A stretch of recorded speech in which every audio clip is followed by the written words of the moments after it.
Dans cette vidéo, je te parle des manifesteurs. En manifesteurs iconiques, on a par exemple Jennifer Aniston, Robert De Niro, Jack Nicholson, Martha Stewart, pour te donner un petit peu des idées d'à quel point leur aura, elle en impose. Le manifesteur est un des types qu'on appelle non-sacral. Les non-sacrales n'ont pas le centre sacral défini dans leur graphe. Les types non-sacrales représentent environ 30% de la population. Ce sont des personnes qui ne sont pas énergétiquement programmées pour fonctionner comme le reste de la société.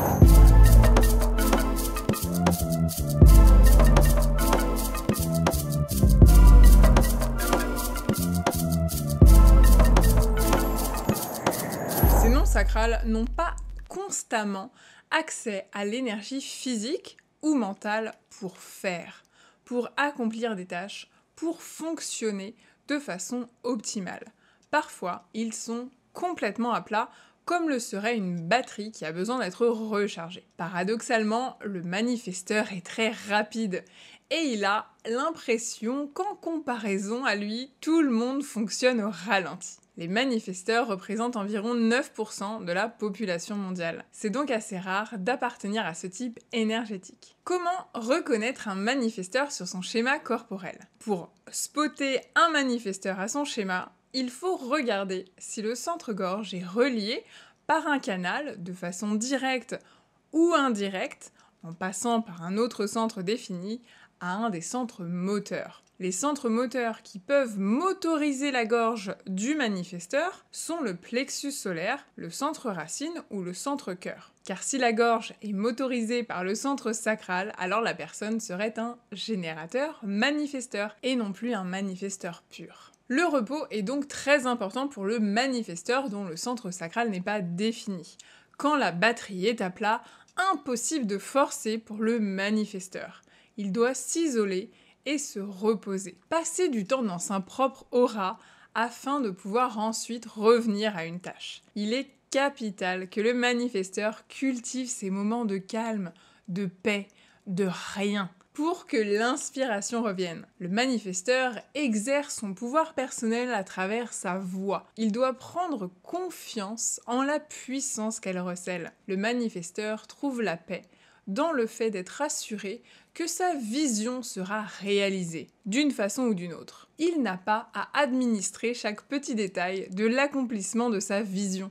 Ce n'est pas son énergie. Pour prendre un exemple un petit peu caricatural, on peut comparer le manifesteur au pharaon, qui avait cette grande vision de construire des pyramides gigantesques et éternelles. On sent la meuf qui rentre d'Égypte. Il informait et ne se souciait guère de savoir combien de temps le projet allait prendre, combien la construction allait coûter, ni comment allaient être traités les ouvriers sur le chantier. Il avait cette vision, et en la formulant à haute voix, il entendait à ce qu'elle soit réalisée. Sa vision allait lui survivre et c'est la seule chose qui comptait. Le manifesteur, il a un peu cette vibe-là. Le manifesteur a une aura protectrice. On dit parfois qu'elle est sélective, hermétique, dense, fermée ou encore impénétrable. Son énergie est farouchement indépendante et entreprenante. Le manifesteur, il aime vivre sa vie au son de son propre tambour. On peut toujours compter sur le manifesteur pour sortir du lot, casser le moule, essayer quelque chose d'innovant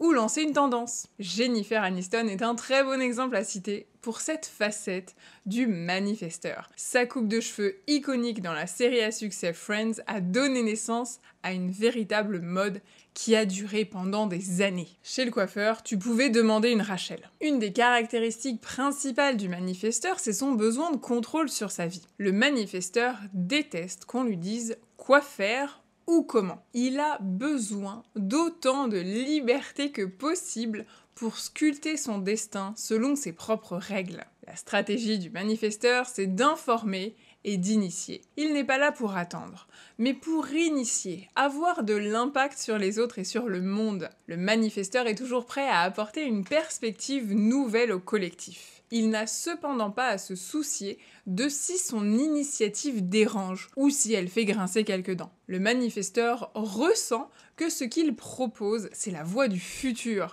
un peu dans une énergie qui même me suive. Il n'essaye pas de faire l'unanimité. Le manifesteur est un pionnier qui jette un pavé dans la mare, puis observe les ondes se propager. Une fois que le manifesteur ressent l'urgence de passer à l'action, il est si concentré et happé par la tâche à accomplir qu'il peut tout oublier, et tout le monde. Il est conseillé au manifesteur d'informer, car comme il agit très vite, par impulsion, cela peut créer des frictions avec son entourage. Je me rappellerai toujours de la première femme manifesteur que j'ai accompagnée. Elle avait une 50aine d'années et elle m'a dit que ce conseil, qui peut paraître extrêmement banal, lui a tout bonnement changé la vie. Elle reprochait à son mari de ne jamais l'aider. Quand elle partait faire les courses pour la semaine au supermarché, elle se décidait, elle prenait son sac à main et elle partait en voiture. Depuis que nous avons travaillé ensemble, elle informe son mari, qui est ravi de se sentir inclus et non plus abandonné sans un mot. Il l'accompagne maintenant au supermarché. Il suffisait de l'informer au lieu de partir sous l'impulsion. Quand elle revenait des courses, il ne l'aidait pas non plus parce qu'il se sentait amer qu'elle soit encore partie sans rien lui dire. Maintenant, ils ont appris à communiquer correctement en fonction de leur design et leur relation s'est apaisée. Informer, c'est donc surtout pour limiter les frictions, les résistances et les incompréhensions. Le manifesteur se sent souvent différent des autres, à juste titre, mais il ne sait pas forcément pourquoi. Sans compter sur son infériorité numérique face à la majorité des êtres humains à énergie sacrale, je rappelle que les générateurs et les générateurs manifesteurs représentent plus de 70% de la population mondiale. Le manifesteur a un accès à un pouvoir immense qui s'active d'un coup et qui peut faire un peu peur à d'autres types. Genre, c'est intense son délire. Il passe de 0 à 100 en moins de 4 secondes. Il s'agit de ce qu'on appelle l'urgence créative ou créatrice du manifesteur. C'est une énergie cyclique qu'il ressent comme des pulsions hors de contrôle qui peuvent surprendre le manifesteur lui-même, car clairement il comprend pas non plus d'où ça vient. Ces pulsions se présentent parfois après quelques semaines de calme, de routine, comme si la pression montait, jusqu'à avoir accumulé assez de puissance pour se mettre en action. Le manifesteur a accès à cette motivation de parler et de lancer de nouvelles choses, suivant le moteur qui est relié à la gorge, mais il n'a pas celle d'accomplir toutes les étapes pour faire aboutir la chose. Le manifesteur, c'est le catalyseur. Il est ici pour créer des élans, des impulsions créatives. Le manifesteur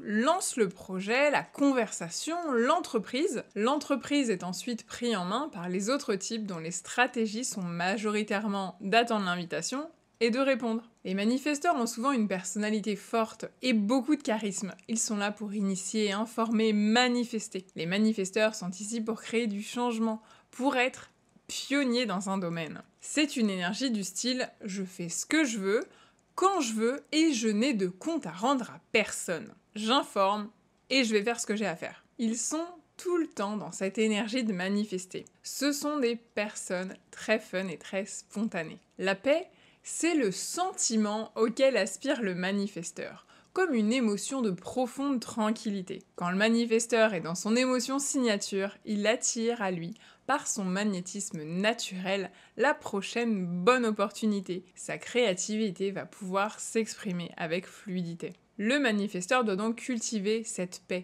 se créer des espaces de paix dans sa journée, dans sa semaine, pour continuer à avancer. À l'inverse, son non-soi, c'est la colère. La colère, c'est l'émotion que le manifesteur ressent quand il n'est pas aligné avec son énergie, qu'il a l'impression que rien n'avance assez vite, il s'agace de ne pas avoir suffisamment d'énergie pour tout faire ou tout finir tout seul. Ou alors quand on le prive de sa liberté chérie, quand il oublie de vivre en accord avec son design. Le manifesteur ressent la colère s'il opère de façon conditionnée comme un générateur, en répondant aux sollicitations au lieu d'initier ce qu'il appelle profondément à l'intérieur. Ou alors s'il essaye de faire l'unanimité, qu'il essaye d'éviter les frictions et de contrôler ce que les autres pensent de lui. Le manifesteur se met en colère quand on lui enlève son pouvoir personnel, quand il se sent sous l'emprise de quelqu'un d'autre, quand il a des comptes à rendre, quand il essaye de se faire plus petit et plus lisse qu'il ne l'est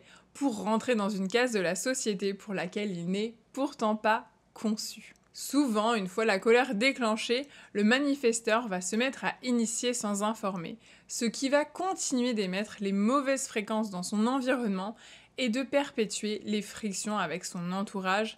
Il tombe alors dans un cercle vicieux qui est plus difficile à briser. C'est quoi le défi du manifesteur ? Le défi du manifesteur, ça peut être de comprendre pourquoi d'autres ont tant de difficultés à concrétiser des projets. Tout le monde ne peut pas accomplir des choses aussi rapidement et facilement que les manifesteurs qui doivent apprendre à être un petit peu plus indulgents envers les autres types, moins exigeants. Le manifesteur appartient au seul type à pouvoir agir seul et réussir. Si la tâche demande un effort bref et concentré, il n'a besoin de rien ni de personne. Sa seule énergie suffit. L'aura du manifesteur a un effet déroutant sur les autres qui se sentent parfois brusqués par ce donneur d'ordre. L'énergie du manifesteur n'est pas pour tout le monde, elle ne fait pas l'unanimité, et il faut être ok avec ça. Le manifesteur doit se détacher des réactions qu'il provoque des autres et s'entraîner à avoir une grande confiance en le fait que les bonnes personnes, prêtes à le suivre dans sa folie des grandeurs, seront attirées à lui de façon magnétique. Il ne doit pas prendre personnellement les réactions des personnes qui ne sont pas prêtes à le suivre. Sa présence est puissante. Lorsqu'un manifesteur parle ou entre dans une pièce, la plupart des gens ressentent la force de son énergie. Et cela peut d'ailleurs rendre les gens un petit peu mal à l'aise, intimidés ou suspicieux. Le manifesteur a un grand pouvoir de motivation aussi sur les autres types et il est capable de les propulser dans l'action. D'instinct, les autres types se méfient un petit peu du manifesteur de par la protection de son aura. C'est la personne qu'on ne parvient pas très bien à lire, ce qui est particulièrement déroutant pour les projecteurs. C'est pour ça qu'une partie de sa stratégie consiste à informer. Ce qui est génial avec le manifesteur, c'est que c'est très excitant de vivre avec un manifesteur, parce qu'on ne sait jamais ce qui nous attend. Alors encourage les manifesteurs de ta vie, ou prends confiance si toi-même tu es manifesteur, trouve en toi ce courage de sortir du lot, d'assumer d'être le mouton noir. Plus tu accepteras ton type et son pouvoir, plus ta vision sera claire, plus tes actions seront productives et plus ta communication sera apaisante. J'aimerais prendre 2 secondes pour te parler des enfants. Le manifesteur peut être considéré comme un enfant difficile parce que c'est pas trop son délire de suivre les règles des adultes qui n'ont pas conscience que cet enfant sait déjà juste très bien ce qu'il veut et de quoi il est capable. Si tu brides ton enfant manifesteur, il va se renfermer, il va se mettre à l'écart et cela va faire monter en lui la colère. Ou alors, il va se transformer en machine à faire plaisir, ce qui n'est clairement pas sain pour lui non plus. Montre-lui que tu crois en le leader de demain qu'il est en train de devenir grâce à tes encouragements. N'essaye pas de le faire rentrer dans une case. Montre-lui qu'il peut péter toutes les cases qu'il veut et se faire une place au soleil. Tu trouveras dans la description le lien vers Maman by Design, le programme qui te donne toutes les cartes en main pour que tu puisses élever ton enfant en fonction de son design humain. Like et abonne-toi à la chaîne si c'est pas déjà fait et je te dis à très vite dans une prochaine vidéo.